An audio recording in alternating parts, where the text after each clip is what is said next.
18세기 후반 프랑스에서는 부패한 왕과 귀족에 대항한 민중들의 자유주의 혁명이 발생합니다. 프랑스 국왕인 루이 16세가 민중에 의해 살해당했으며 귀족들은 스페인, 오스트리아 등 주변 국가들로 대대적인 엑소더스를 벌이기 시작했습니다. 유럽 내 국가들은 왕이 처형당했다는 소식에 막대한 충격을 받았으며 프로이센, 오스트리아 등 군주와 귀족이 통치하는 국가들은 혁명의 불길이 자신들에게까지 번져 모기, 댕강, 날아갈까 불안감에 떨고 있었습니다.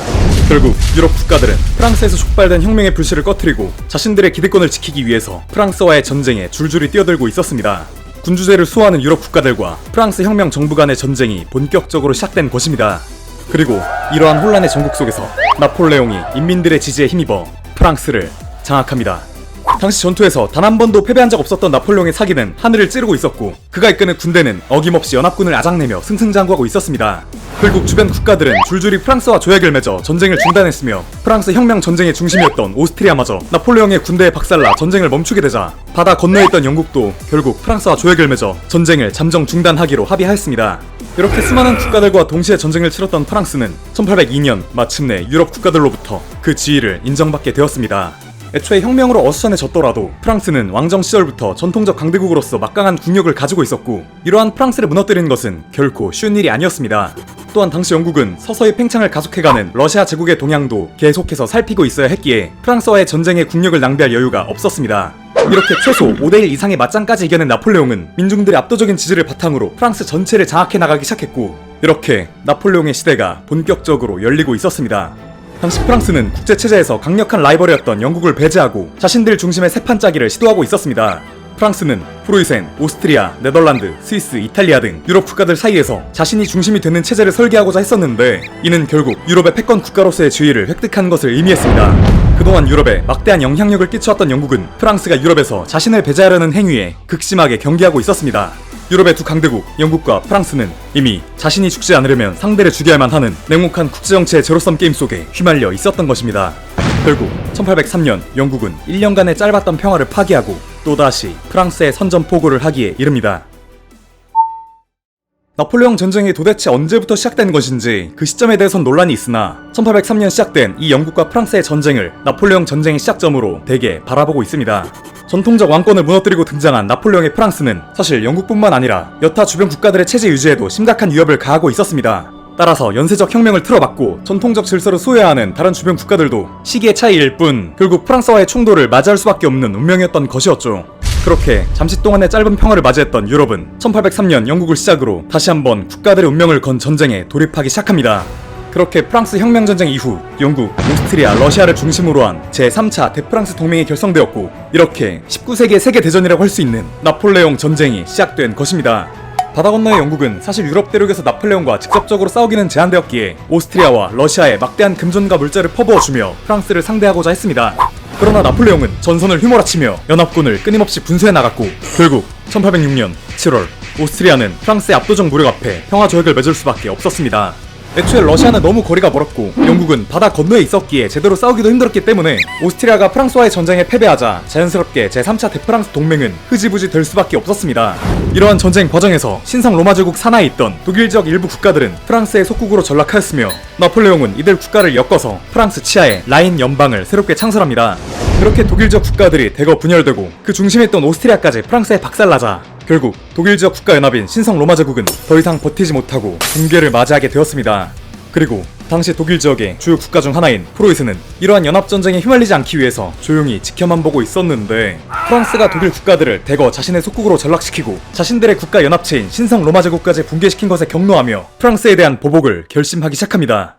이처럼 프로이센 내 프랑스에 대한 여론이 악화되던 와중에 1806년 8월 뷰르텐베르크에서 요한 필립 함이라는 서점 주인이 나폴레옹을 비난하는 서적을 게시한 사건이 발생합니다. 당시 나폴레옹은 자신에 대한 모욕적인 책이 출간된 데 극대노하며 이따위 글을 적은 작가가 누구냐며 찾아 나서기 시작합니다.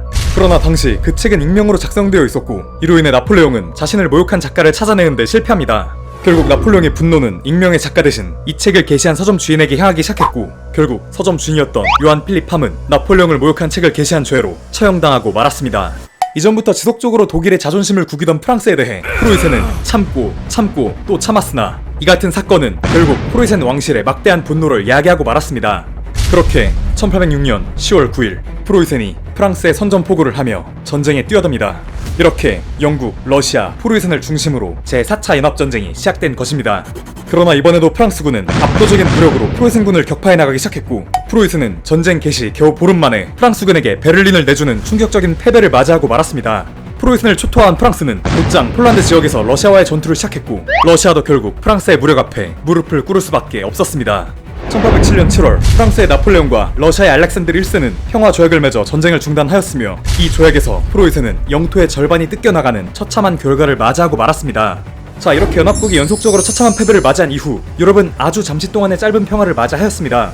그러나 승리한 프랑스와는 달리 패배한 주변 국가들은 결국 복수전을 치를 수밖에 없는 것이 인지상정. 2년 뒤인 1809년 오스트리아는 과거 전쟁으로 빼앗긴 독일 지역 국가들과 자신의 영토 그리고 영향력을 회복하기 위해서 다시 한번 전쟁을 준비하기 시작합니다. 그 과정에서 오스트리아는 과거의 치욕을 씻기 위해서 제국 전역의 남정네들이란 남정네는 죄다 영끌하여 병력을 모으고 있었습니다. 이렇게 제5차 연합전쟁이자 오스트리아의 리벤지 매치가 시작된 것입니다. 그렇게 1809년 4월 대규모의 오스트리아군이 프랑스를 향해 출병하였고 6개월간의 피비린내가 자욱한 전쟁이 이어지게 되었습니다. 그러나 오스트리아는 또다시 나폴레옹에 패배하고 말았고, 이 전쟁의 결과로 영토의 20%를 프랑스에 빼앗기는 치명적인 보복을 당하게 되었습니다. 그렇게 오스트리아의 복수는 아무런 소득도 없는 처참한 패배로 끝난 듯 보였으나, 사실 이 전쟁에서 오스트리아는 나폴레옹에게 있어 치명적인 상처 하나를 남길 수 있었습니다. 프랑스 혁명 전쟁부터 이번 나폴레옹 전쟁까지 그동안 단 한 번도 패배를 경험하지 못했던 나폴레옹은 이곳 비엔나 지역에서 작정하고 준비한 오스트리아군에 의해 본인 주의 역사상 최초로 대대적인 패배를 겪게 되었습니다. 이 사건은 각 국가들에게 나폴레옹이 결코 무적이 아니라는 사실을 일깨워 주었으며, 나폴레옹 자신에게도 막대한 충격을 안겨다 주었습니다. 아무튼 이렇게 전쟁으로 프랑스가 다른 국가들을 아작내는 동안 영국은 계속해서 해전을 통해 프랑스군을 아작내고 다니고 있었습니다. 설상가상 영국은 프랑스가 바다로 빠져나오지도 못하도록 막강한 해군력을 동원하여 해상 봉쇄를 감행하고 있었는데, 결국 1806년 나폴레옹은 이에 분노하며 영국이 유럽 국가들을 지원하는 것을 막아내고 영국의 핵심 돈줄이었던 유럽과의 무역을 차단하기 위해서 대륙 봉쇄령을 내리기 시작했습니다. 이러한 대륙 봉쇄령은 프랑스에 굴복한 유럽 국가들에게 참여가 강제되었으며 1807년 프랑스와 평화 조약을 맺었던 러시아도 예외가 아니었습니다. 시행 이후 초반 몇 년 동안은 러시아도 프랑스에 잘 협조하여 대륙 봉쇄에 참여하였는데, 당시 러시아는 영국에 대한 곡물 수출길이 막히자 경제적으로 너무나 힘든 상황이었습니다. 결국 1810년 러시아는 영국에 곡물을 수출하면서 대륙 봉쇄령을 어기기 시작했습니다. 또한 러시아는 원래 폴란드 지역도 자국의 영역으로 장악하고 있었는데, 프랑스가 과거 프로이센을 침공하는 과정에서 폴란드까지 마음대로 해방시켜 자신의 속국으로 삼아버리자 러시아는 프랑스에 대한 불만을 계속해서 쌓아갈 수밖에 없었습니다. 이후 러시아는 지속적으로 폴란드에 대한 지배권을 요구하며 프랑스와 갈등을 빚기 시작했고, 이렇게 대륙 봉쇄령부터 폴란드 문제까지 다양한 이유가 쌓이고 쌓이며 결국 나폴레옹은 자꾸 기어오르는 러시아에 대해 제대로 손을 봐줘야겠다고 생각하기 시작했습니다. 1812년 나폴레옹은 계속해서 갈등을 빚던 러시아에 대해 전쟁을 선포합니다. 나폴레옹은 프랑스군과 동맹군을 합쳐 무려 60만에 달하는 대군을 출병시켰고, 이들은 지난 제5차 대프랑스 동맹까지 격파시킨 이후 그 기세가 하늘을 찌르고 있었습니다. 그렇게 1812년 6월 24일 자신만만한 나폴레옹의 군대가 러시아의 모스크바를 향해 달려가고 있었습니다. 그러나 러시아 초입에 찌는 듯한 무더위 속에서 하루 50km 이상을 행군해야 했던 보병들의 사기는 순식간에 곤두박질치기 시작했습니다. 부츠는 딱딱하고 발은 부르트고 일사병에 픽픽 쓰러지는 병사들까지 속출한 상황 속에서 중간에 마주치는 러시아의 군대는 프랑스의 진격을 계속해서 지체시키고 있었습니다. 여차저차 이곳 빌뉴스에 도달한 나폴레옹은 알렉산드르 1세가 프랑스 대군의 유용 앞에 항복하겠다는 연락을 해올 것이라 기대하고 있었습니다. 그러나 아무리 기다려도 차례의 연락은 깜깜무소식이었고, 나폴레옹은 점점 초조해질 수밖에 없었습니다. 당시 프랑스군에게 여름은 상당히 고통스러웠지만 러시아에서 더욱 무서운 것은 여름의 무더위가 아니라 겨울의 한파였습니다. 당시 나폴레옹은 러시아의 추위가 몰아치기 전에 빨리 침공을 마무리해야만 하는 상황이었습니다. 결국 마음이 급해진 나폴레옹은 차례의 항복을 받아내기 위해서 빠르게 러시아의 안쪽으로 밀고 들어가기 시작했습니다. 하루 수십 킬로미터의 행군, 찌는 듯한 더위, 대규모 탈영을 겪어내며 나폴레옹의 병력은 하루가 다르게 줄어가고 있었고, 중간에 러시아군과 치러낸 보로디노 전투에서는 무려 7만 명에 달하는 병사가 죽거나 다치고 말았습니다. 그렇게 1812년 9월 14일 지옥 같은 행군 끝에 나폴레옹은 마침내 모스크바에 입성할 수 있었습니다. 드디어 러시아의 정신적 수도였던 모스크바까지 점령한 나폴레옹은 이제 차르인 알렉산드르 1세가 싹싹 빌며 연락해올 것이라고 기대하고 있었습니다. 그러나 문득 주위를 둘러보니 당시 27만 명이 모여 살고 있어야 할 도시 모스크바는 이상할 정도로 고요한 상태였습니다. 잔류한 주민 몇몇을 제외하고는 쥐새끼 한 마리 보이지 않았고, 결국 나폴레옹은 차르가 자신을 엿먹였다는 사실에 비탄과 허탈감에 빠질 수밖에 없었습니다. 설상가상 프랑스군이 도착한 9월 14일 모스크바에서는 대규모 화재가 발생하기 시작했고 이 화재로 인해 프랑스군은 보급을 위한 약탈조차 제대로 할 수 없었습니다. 지금까지도 화재의 정확한 원인은 밝혀지지 않았으나 당시 모스크바에 잔류한 한 주민이 프랑스의 군대가 약탈함에 버틸 수 없도록 고의적으로 불을 질렀다는 설이 유력하게 전해지고 있습니다. 이 화재로 인해 모스크바 내 건물 7알이 잿더미로 변했으며 나폴레옹은 차라의 연락을 받기 위해 폐허가 된 도시에서 10월 18일까지 한 달 이상의 시간을 낭비할 수밖에 없었습니다. 아무것도 건질 것이 없는 도시에서 식량은 바닥나고 군대의 사기는 뚝뚝 떨어지고 타량병은 매일매일 속출하고 있었는데 가장 무서운 사실은 이미 러시아의 겨울이 찾아왔다는 것이었습니다. 1812년 10월 19일 나폴레옹은 결국 항복을 받아내는 것을 포기하고 러시아를 떠나기로 결심하였습니다. 60만 대군을 이끌고 출발했던 나폴레옹에게 당시 남아있던 병력은 50만이 증발한 고작 10만 명 뿐이었습니다. 기병대는 괴멸했고 마차는 당연히 끌 수도 없는 상황 속에서 대부분의 병력이 걸어서 프랑스로 돌아갈만 했으며 병사들은 줄줄이 탈양 러시를 이루고 있었습니다. 심지어 나폴레옹이 떠나있던 사이 프랑스에서는 쿠데타 시도까지 벌어지고 있었는데 1812년은 나폴레옹이 느끼기에 그야말로 최악의 해가 아닐 수 없었습니다.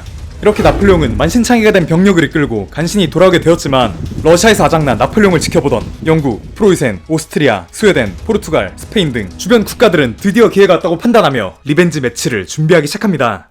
그렇게 러시아 원정 직후인 1813년 제6차 연합전쟁이 발발합니다.